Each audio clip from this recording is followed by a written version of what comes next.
Michael, j'ai cessé de t'aimer aux alentours du 30e jour. Je suis analyste financier. Mon boulot est assommant, mais il paie les factures. Plus précisément, l'abonnement à la salle de sport de Sarah et le prêt de notre maison, dont elle a choisi l'essentiel de la déco. Moi, je me suis contenté de suivre le mouvement. Tout ça commence un mardi matin. Je suis sur le parking d'un supermarché, fidèle à mes habitudes, assis dans ma voiture, un café hors de prix à la main, à écouter du classique rock à fond pendant exactement 7 minutes avant d'aller bosser.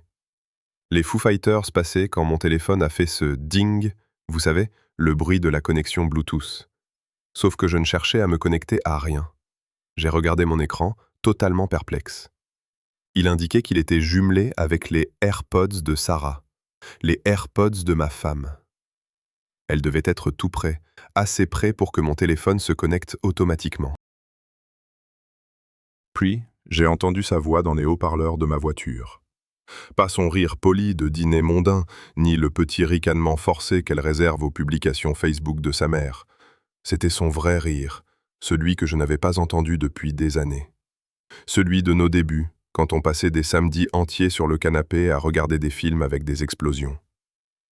Il y avait une voix d'homme avec elle, suave, assurée, le genre qui donne envie de cogner, et familière. C'était Marcus, son ex. Marcus, le type dont elle jurait qu'il n'était qu'un ami quand il a commencé à lui envoyer des textos il y a 6 mois. Le gars qui, selon elle, l'aidait pour son réseautage professionnel, même si leur message arrivait à 22 heures et contenait beaucoup trop d'émojis. Une fois qu'il aura cédé la maison pour les avantages fiscaux, a dit Marcus, je devinais son sourire en coin à sa voix. On aura tout ce qu'il nous faut pour commencer notre nouvelle vie ensemble. Dieu, j'ai tellement hâte d'en avoir fini avec ce crétin. Ils ont ri, tous les deux. Ce vrai rire qu'elle me réservait à moi, autrefois, servait maintenant à fêter le fait de me traiter de crétin tout en complotant pour me dépouiller de ma maison. Je suis resté là, assis dans ma voiture, mon café à la main. Mon cerveau s'est complètement arrêté. Écran bleu. La musique continuait de tourner. Une femme est passée avec un caddie rempli de produits bio et probablement 0 problème de couple. Mon café refroidissait. Sarah et Marcus continuaient de parler de leur avenir à travers mes enceintes. Ma maison, mon argent, leurs projets. Comme si j'étais juste un obstacle qu'ils avaient déjà trouvé comment contourner. J'aurais dû être furieux. J'aurais dû foncer là où elle se trouvait pour l'affronter. J'aurais dû appeler un avocat, genre immédiatement. Au lieu de ça, j'ai fini mon café, même s'il avait un goût de merde. Je suis sorti de ma voiture, je suis entré dans le magasin et j'ai acheté un pack de 12 rouleaux d'essuie-tout. Je n'en avais absolument pas besoin. La caissière m'a demandé si je voulais faire un don pour sauver la forêt tropicale. J'ai dit oui et j'ai donné 5 $ parce qu'apparemment, même quand ma vie implosait, je me souciais encore de la déforestation.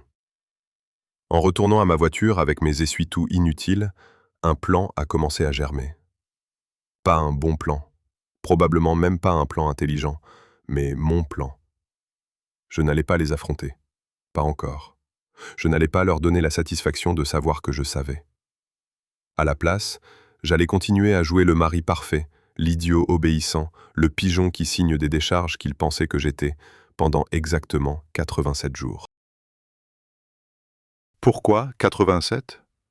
Parce que 90, ça faisait trop rond, et je n'ai jamais aimé les chiffres ronds. Et puis, ça me laissait juste assez de temps pour préparer, documenter et monter un dossier qui ferait de leur nouvelle vie ensemble un véritable désastre. Personne ne l'a vu venir. Sarah est rentrée ce soir-là à 21h47.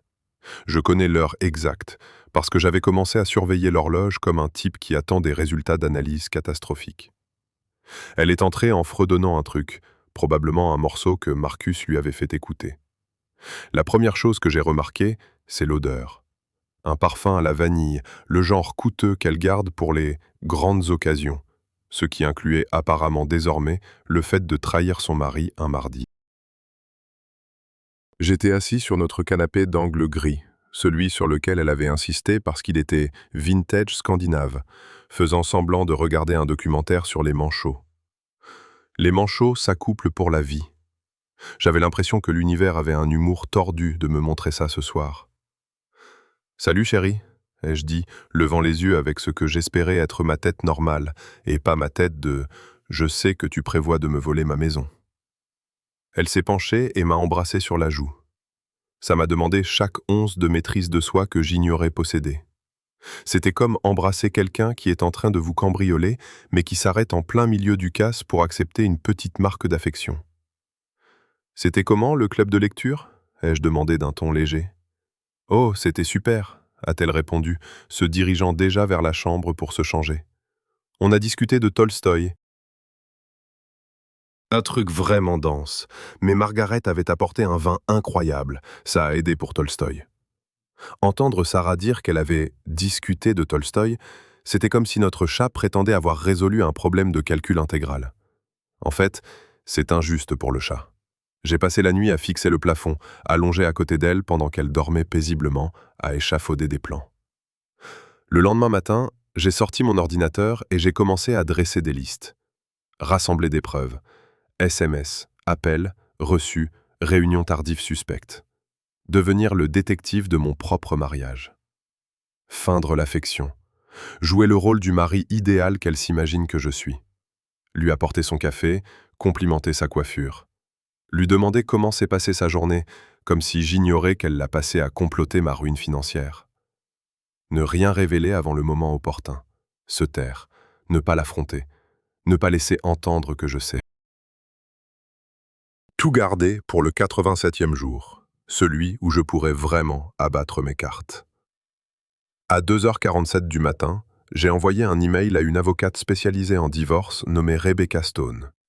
Son profil affichait des avis 5 étoiles, avec des témoignages qui ressemblaient à des slogans de films d'action. Elle a massacré mon ex au tribunal. Vaut chaque centime investi. Cette femme est un requin en tailleur. J'ai rempli son formulaire de contact, tapant avec une énergie fébrile. Objet, besoin d'une consultation d'urgence. Ma femme prévoit de commettre une fraude, de me voler ma maison et de s'enfuir avec son ex. J'ai des preuves. J'ai 87 jours devant moi.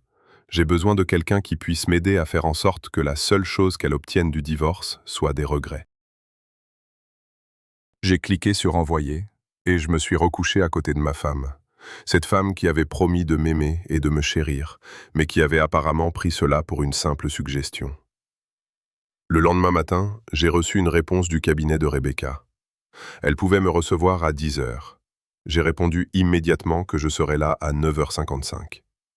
Son bureau se trouvait en centre-ville, au 7e étage, et sentait la vengeance juridique de luxe. Quand je suis entré, Rebecca était installée derrière un immense bureau qui semblait avoir vu mourir un millier de mariages.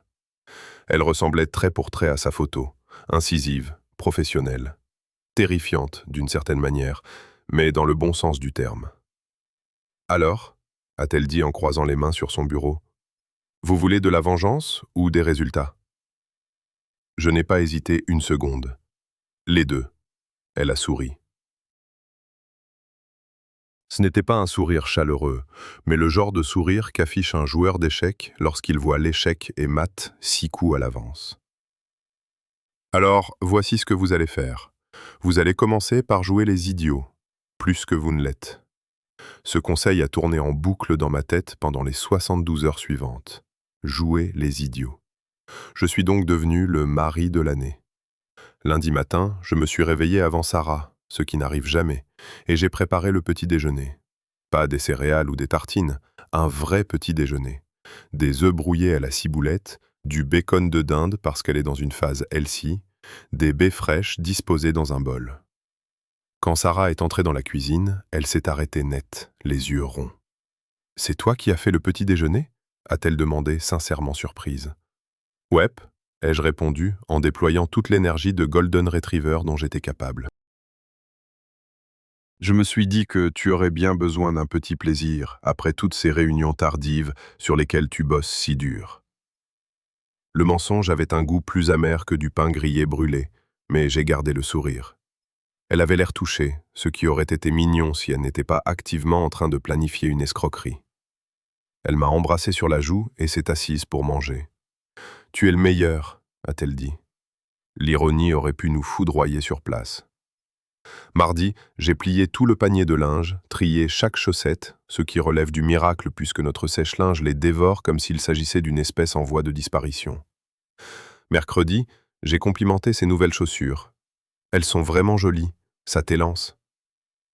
Elle a rayonné comme si je lui avais annoncé qu'elle venait de gagner un prix. Pendant tout ce temps, j'observais, j'apprenais, je documentais, car tandis que je jouais au conjoint le plus dévoué du pays, le téléphone de Sarah ne cessait de s'allumer. Chaque notification émettait un petit ping qui commençait à ressembler à une torture psychologique. Jeudi soir, pendant qu'elle était sous la douche, j'ai pris son téléphone. Elle avait changé son code, ce qui était charmant, comme si je ne l'avais pas vu le taper environ 8000 fois.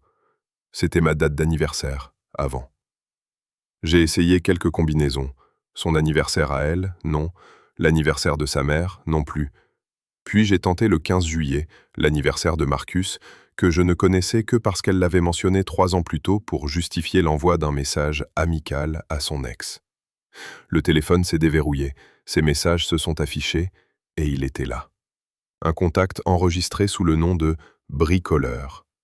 Laissez-moi répéter ça. Elle avait enregistré son amant secret comme « bricoleur », comme s'il s'agissait d'un quelconque professionnel du bâtiment. J'ai fait défiler leurs messages, et chacun était pire que le précédent. Tu me manques déjà. J'ai hâte qu'on n'ait plus à se cacher. Bientôt, une fois que la maison sera transférée, on sera libre. Il est tellement à l'ouest que c'en est presque triste. Tu es sûr qu'il signera? S'il te plaît, je pourrais lui faire signer n'importe quoi.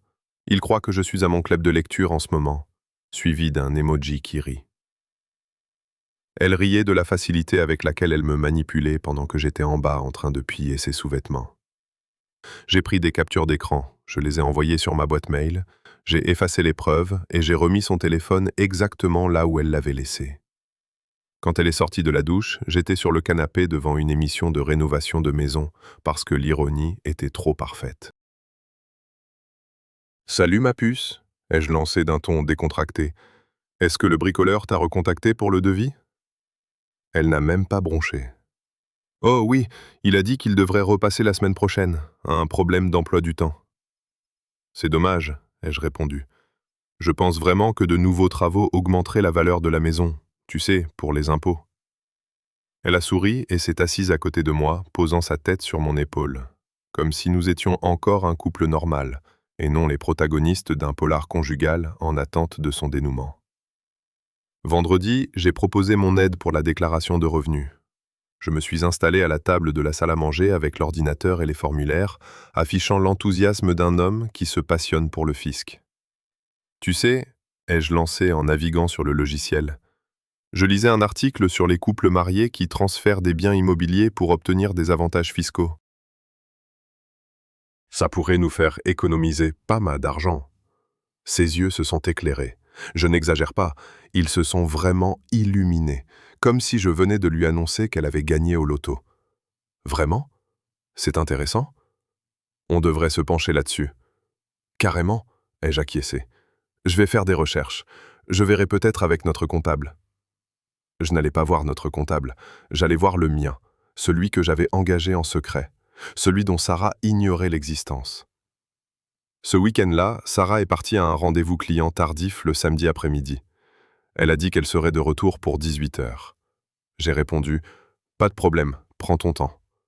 Comme un mari qui n'était absolument pas en train de suivre la position de son téléphone via une application familiale partagée qu'elle avait oublié de me désactiver. Elle est restée au Hilton du centre-ville, chambre 412, pendant 3 heures. J'ai passé ces 3 heures chez mon frère Jake, à boire de la bière, en essayant de ne pas balancer mon téléphone contre sa télé. « Ça va ?» m'a demandé Jake. « Nickel », ai-je menti. « J'attends juste que ma femme finisse sa réunion avec le bricoleur. » Dimanche, Sarah est rentrée d'humeur joyeuse, en fredonnant, et a préparé le dîner. Des pâtes. Rien de sophistiqué. Nous avons mangé ensemble comme un couple normal. Elle m'a raconté des histoires élaborées sur des clients dont je savais qu'ils n'existaient pas. J'opinais du chef comme si ma vie en dépendait, parce que, d'une certaine manière, c'était le cas. À la fin de la 2e semaine, j'avais assez de preuves pour écrire un bouquin.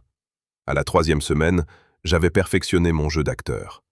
Je pouvais sourire quand elle le voulait, rire à ses blagues, et même faire semblant de croire à ses mensonges comme un déséquilibré.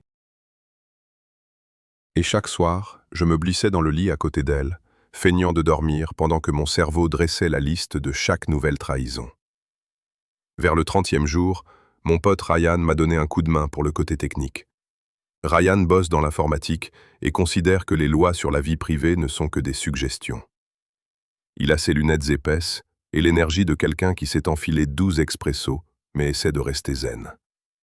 Je l'ai retrouvé dans un café et je lui ai tout déballé. « Alors, si je résume bien, a dit Ryan, ta femme te trompe avec un type qu'elle a enregistré sous le nom de bricoleur et tu veux que je clone tout son cloud pour que tu puisses monter un dossier ?» C'est à peu près ça, ai-je dit. Et ça fait combien de temps que tu fais semblant de ne rien savoir ? 3 semaines. Encore 67 jours à tenir. Ryan m'a regardé comme si j'avais annoncé que j'allais traverser l'Antarctique à la nage. Mec, c'est le truc le plus dingue que j'ai jamais entendu. Il a marqué une pause. Évidemment, j'en suis. Il lui a fallu environ 90 secondes pour s'infiltrer partout. Sa sécurité, c'est de la daube, a-t-il marmonné. L'authentification à 2 facteurs est désactivée. Le même mot de passe pour genre 6 comptes différents. Partage de position toujours activé. Elle veut se faire choper ou quoi ? Je pense qu'elle me croit vraiment trop abruti pour vérifier, ai-je répondu. On a trouvé des photos de Sarah et Marcus sur un bateau, une coupe de champagne à la main avec un coucher de soleil en arrière-plan. La légende disait « coucher de soleil sans impôt avec ma personne préférée », suivi d'un emoji cœur. On a trouvé des photos d'eux dans des restos que je ne pourrais pas me payer, ce qui ressemblait à une escapade d'un week-end dans le vignoble, alors qu'elle m'avait dit être à un séminaire de boulot, et des photos d'eux visitant des maisons avec un agent immobilier. Chaque photo était comme un coup de poing. Pas assez pour vous mettre KO, mais assez pour vous rappeler que vous veniez d'en prendre un. Ryan a demandé « Ça va, mec ?»« Fantastique », ai-je menti. « Sérieusement, je vis un rêve, là. » Ma voisine Hélène est devenue une alliée inattendue. Hélène a 67 ans, elle vient de prendre sa retraite après 40 ans comme comptable, et elle passe ses journées sur son porche avec un verre de vin, à guetter les faits et gestes de tout le quartier. Je l'ai trouvée sur son porche un soir, et je l'ai interrogée sur les histoires de taxes liées au transfert de propriété. Elle m'a regardé par-dessus ses lunettes. « C'est au sujet du plan de ta femme pour récupérer la maison à son nom ?» Je me suis arrêté net. « Comment vous le savez ?»« Mon grand, ça fait 3 mois que je vois Sarah retrouver ce Marcus. Ils sont aussi discrets qu'une alarme de voiture à 3 heures du mat. En plus, elle m'a posé des questions sur les taxes de transfert de propriété il y a 6 semaines. Elle disait que c'était hypothétique. » Hélène a bu une gorgée de vin. Rien n'était hypothétique dans cette conversation. Elle m'a expliqué exactement ce que Sarah manigançait. Elle va t'embobiner pour que tu transfères la maison à son nom seul, pour des prétendus avantages fiscaux. Une fois que ce sera à son nom, soit elle la vendra dans ton dos, soit elle te foutra dehors.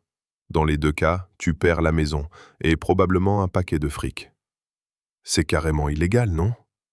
Absolument, dit Hélène d'un ton enjoué. Mais ça marche plus souvent qu'on ne le croit, parce que les gens font confiance à leur conjoint. Mais vous êtes plus malin que ça, n'est-ce pas ? J'essaie de l'être. Hélène me tapota la main. Elle ne cherche pas des avantages fiscaux, elle veut tout. La maison, l'argent, et probablement votre retraite si elle arrive à mettre la main dessus. Vous avez déjà 10 coups d'avance sur elle, et elle ne s'en doute même pas. Continuez simplement à jouer au mari modèle pendant encore 2 mois, puis retirez-lui le tapis sous les pieds. Le 42e jour apporta un nouveau rebondissement. Sarah entra dans la cuisine avec des dossiers et ce sourire qui signifiait qu'elle s'apprêtait à demander quelque chose. « J'ai réfléchi, dit-elle. Rien de bon ne suit jamais ces mots-là. On devrait mettre nos testaments à jour. Margaret, de mon club de lecture, disait que c'est vraiment important pour un couple d'avoir des dispositions successorales actualisées. Tu sais, pour des raisons fiscales. » Des raisons fiscales ? Tout était pour des raisons fiscales ces derniers temps. « C'est une bonne idée, répondis-je, car Rebecca m'avait briefé sur les réponses à donner, paraître d'accord sans rien promettre. Super, j'ai déjà pris rendez-vous avec un avocat spécialisé pour la semaine prochaine. Évidemment. Ça me paraît parfait, dis-je, tout en notant mentalement d'appeler Rebecca au plus vite. Le 53e jour fut le plus glauque de tous. Marcus m'envoya un SMS pour me demander si je voulais faire un golf samedi. Je montrai le message à Ryan pendant le déjeuner. Il veut faire un golf avec toi? Le mec qui se tape ta femme veut passer 4 heures à faire semblant d'être ton pote. Évidemment, je vais dire oui. Tu es malade? Je suis méticuleux, rectifiai-je. Rebecca a dit d'agir normalement, et le « moi normal » dirait probablement oui. Samedi, je retrouvai Marcus à son country club. Il m'attendait au premier départ. On aurait dit une pub pour Ralph Lauren. « Salut mon pote », dit-il en me tapant sur l'épaule. « Belle journée pour un golf, non ?» Nous avons fait 18 trous. 4 heures à écouter Marcus parler de lui, de sa boîte de conseil, de son portefeuille d'investissement, de sa philosophie de vie, de son engagement à vivre de façon authentique. « Tu sais ce que je crois ?» dit-il au 7e trou. « Je crois en l'honnêteté radicale. Les gens devraient simplement dire ce qu'ils ressentent. Pas de jeu, pas de faux-semblants. » L'ironie était étouffante. Cet homme me faisait un cours sur l'honnêteté alors qu'il couchait avec ma femme et complotait pour me voler ma maison. « C'est une belle philosophie, » répondis-je. « Vraiment admirable. » Au 15e trou, il m'expliquait à quel point il était important de s'investir dans ses relations et de bâtir des liens sincères. Je me demandais sérieusement si l'attaquer à coups de club de golf valait la peine de finir en prison. Nous avons terminé la partie et nous nous sommes serrés la main. « On devrait faire ça plus souvent, » dit Marcus. « C'est bien d'avoir de vrais amis masculins. »« Absolument, » acquiesçai-je. Rien de tel que la camaraderie entre mecs. Le 60e jour faillit me briser. Nous étions au lit en train de regarder une émission de pâtisserie sur Netflix. Sarah faisait défiler des trucs sur son téléphone, envoyant probablement des messages au vrai Marcus. « Marcus, tu peux monter le son ?» dit-elle avec désinvolture. Le silence se fit dans la pièce. J'aurais pu l'affronter à cet instant précis. J'aurais pu mettre fin à tout le plan, là, au 60e jour. Au lieu de ça, j'ai juste monté le volume. Je n'ai pas dit un mot. Elle ne s'est même pas rendue compte de sa gaffe. Elle a continué à scroller, sans se douter une seconde qu'elle venait d'appeler son mari par le nom de son amant. Les jours s'étiraient. Vers le 72e jour, j'ai commencé à tendre des pièges. Je laissais mon téléphone déverrouillé sur le comptoir de la cuisine, avec des recherches Google sur les transferts de propriété ouvertes, pendant que je faisais semblant d'aller chercher le courrier. Je l'observais par l'entrebâillement de la porte. Sarah se saisissait de mon téléphone, prenait en photo mon historique de recherche avec le sien et reposait le mien avec un air tout satisfaite d'elle-même. Rebecca m'avait dit de commencer à protéger mes arrières. J'ai ouvert un nouveau compte bancaire dans une autre agence à l'autre bout de la ville et j'ai commencé à transférer de petites sommes. 200 par-ci, 500 par-là. Rien d'assez gros pour déclencher une alerte, mais assez pour qu'au 87e jour, j'ai une réserve à laquelle elle ne pourrait pas toucher. J'ai aussi appelé un agent immobilier. Rebecca avait suggéré une vente sous condition, m'expliqua-t-il. Elle ne sera pas officiellement sur le marché avant que vous ne donniez le feu vert, mais tout sera prêt le moment venu. On peut la mettre en ligne en quelques heures. Quand commence-t-on? Je peux faire venir un photographe demain si votre femme n'est pas là. Sarah avait un rendez-vous tardif avec un client le lendemain. Demain, c'est parfait. Pendant ce temps, Ryan avait mis en place un système où les messages de Sarah et Marcus arrivaient directement sur un serveur sécurisé. Je recevais des mises à jour en direct sur leur manigance débile. « J'ai hâte qu'on n'ait plus à se cacher », écrivait Marcus. « Encore quelques semaines. »« Je sais », répondait Sarah. « Il fait déjà des recherches sur les transferts de propriété. Ça va être tellement facile. »« Tu es sûr qu'il ne se doute de rien ? S'il te plaît, c'est un vrai Golden Retriever. Loyal, confiant et trop bête pour voir ce qu'il a sous le nez. » J'étais assis dans ma voiture devant une épicerie quand j'ai lu ça, et j'ai eu un vrai rire nerveux. Une dame qui passait par là m'a regardé comme si je perdais la tête. J'ai envoyé un SMS à Ryan. « On m'a encore traité de Golden Retriever. »« Au moins, ils sont cohérents, » a-t-il répondu. Plus que 20 jours avant que le Retriever ne morde. Le 80e jour, l'ambiance était différente. Sarah s'est réveillée pratiquement rayonnante de victoire. Elle a même préparé le petit déjeuner en fredonnant un air joyeux, le genre de mélodie que les méchants de Disney sifflotent probablement quand ils mijotent un mauvais coup. « Qu'est-ce qui te met de si bonne humeur » ai-je demandé. « Oh, rien » a-t-elle répondu en retournant une crêpe. « Je me disais juste que nous avions de la chance d'avoir une si belle vie ensemble. » Ensemble. Elle prononçait ce mot comme s'il avait un sens. « C'est vrai » ai-je acquiescé, versant du sirop sur des crêpes dont je n'avais même pas envie. Le 81e jour, Sarah a commencé à parler de résidence secondaire. « Ce ne serait pas génial d'avoir un chalet à la montagne » a-t-elle lancé en me montrant sur son téléphone des photos de chalets qui coûtaient plus cher que notre prêt immobilier. « On pourrait y aller le week-end » ? Vraiment ? Déconnexion totale. Par « on », elle entendait elle et Marcus. Par déconnexion, elle entendait me déconnecter de mon argent. J'ai hoché la tête en disant que ça avait l'air sympa, alors que je hurlais intérieurement. Le 82e jour, elle est rentrée avec de nouvelles valises, des bagages de luxe. « Tu prévois un voyage » ai-je demandé, jouant l'innocent. « Oh, tu sais, je me suis dit qu'on avait besoin de renouveler nos affaires, nos vieilles valises tombent en lambeaux. »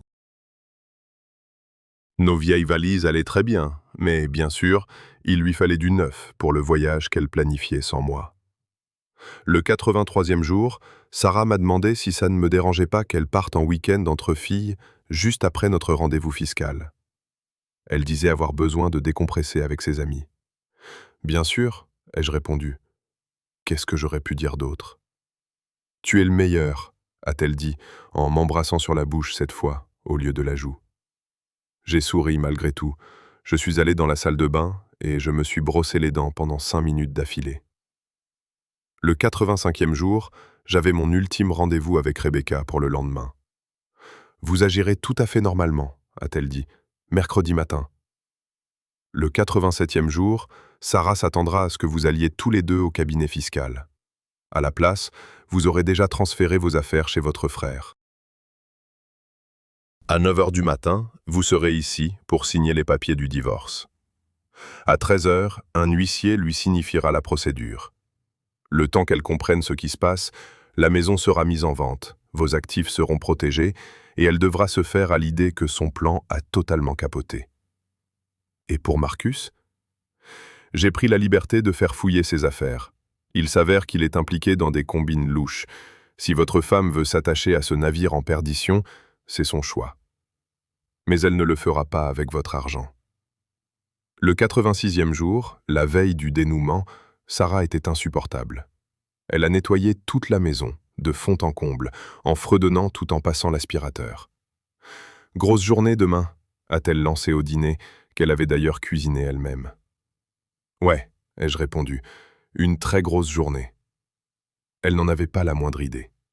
Cette nuit-là, j'ai à peine dormi. À 2 h du matin, je me suis levé pour préparer un café dont je n'avais même pas besoin. Notre chat m'a rejoint dans la cuisine, a sauté à côté de moi, et je l'ai gratté derrière les oreilles. « Demain, lui ai-je dit. » Le chien finit par mordre. J'ai contemplé toutes les preuves que j'avais rassemblées. 86 jours de capture d'écran, d'enregistrement, de documents, de relevés bancaires, de données de localisation, de SMS. Un chef-d'œuvre de trahison, entièrement documenté. Le 87e jour a commencé avec Sarah préparant des toasts à l'avocat, en fredonnant une chanson pop qui parlait d'amour. « N'oublie pas le rendez-vous fiscal à 14 h, a-t-elle crié. « J'ai préparé toute la paperasse. Ça va nous faire tellement de bien. Je ne raterai ça pour rien au monde, ai-je répondu, en lassant mes chaussures avec le calme de celui qui a passé 86 jours à se préparer pour cet instant. À 9 h pile, pendant que Sarah était sous la douche, j'ai envoyé un message à Jake pour lui dire que j'arrivais.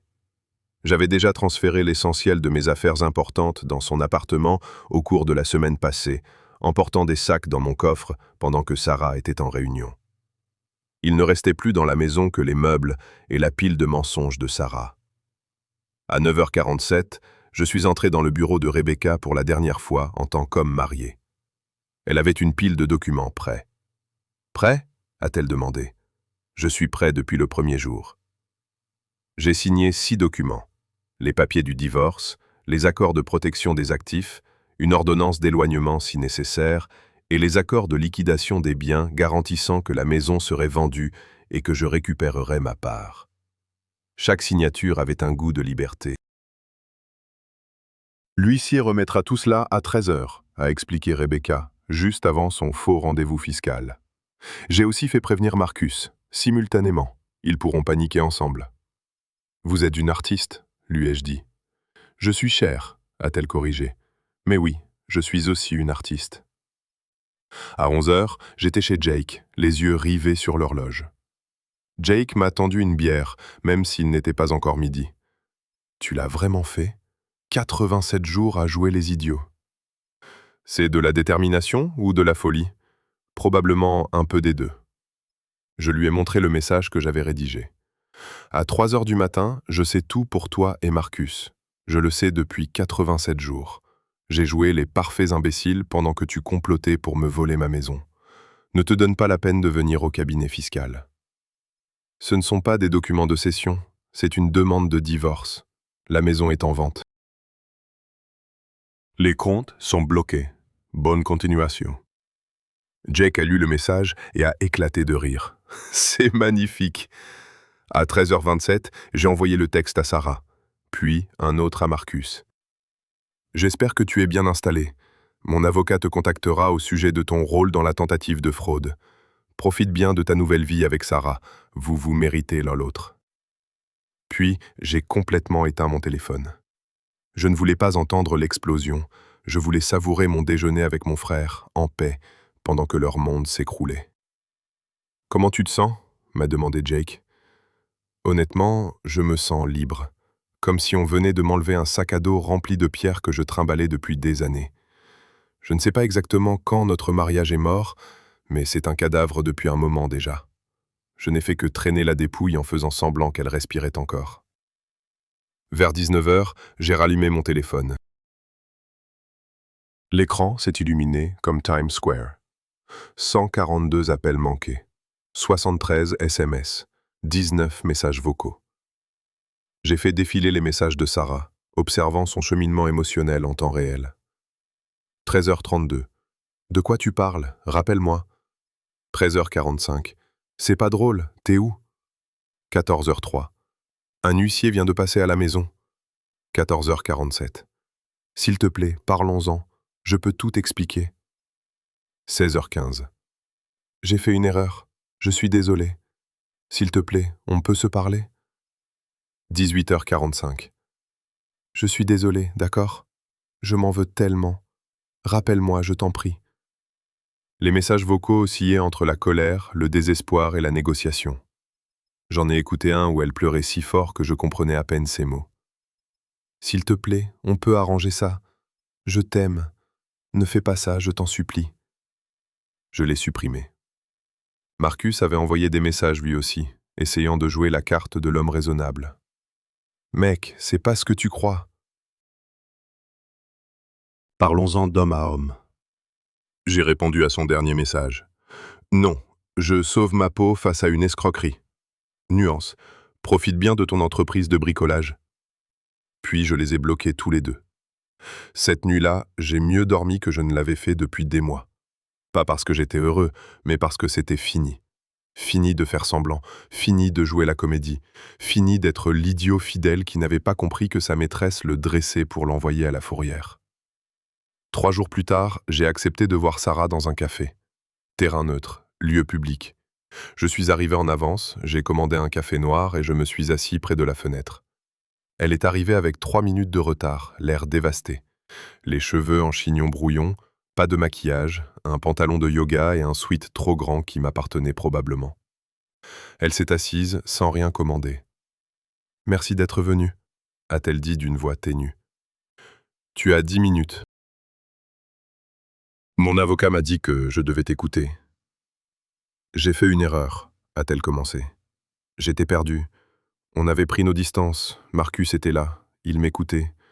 Je n'avais plus les idées claires. « Tu n'as pas eu les idées claires pendant 3 mois ?» ai-je demandé.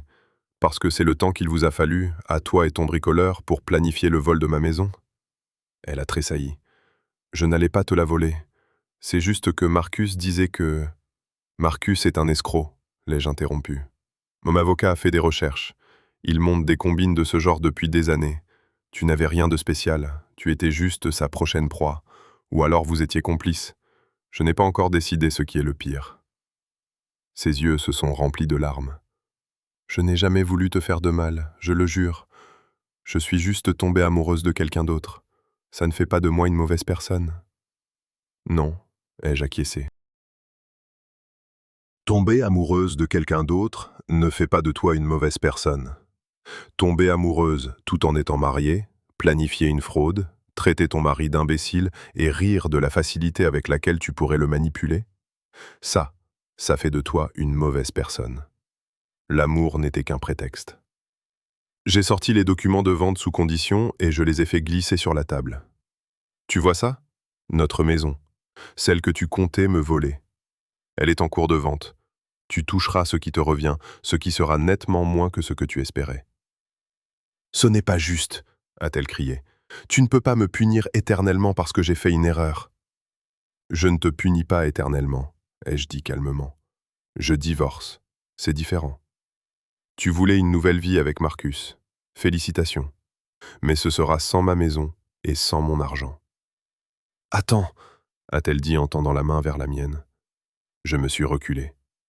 S'il te plaît, je t'aime. On peut réparer ça. Je l'ai regardée en essayant de retrouver la femme que j'avais épousée. Elle n'était plus là. Peut-être n'avait-elle jamais existé.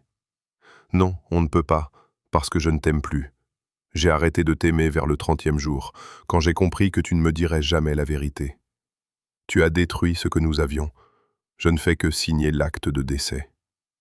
Je suis sorti du café sans un regard en arrière.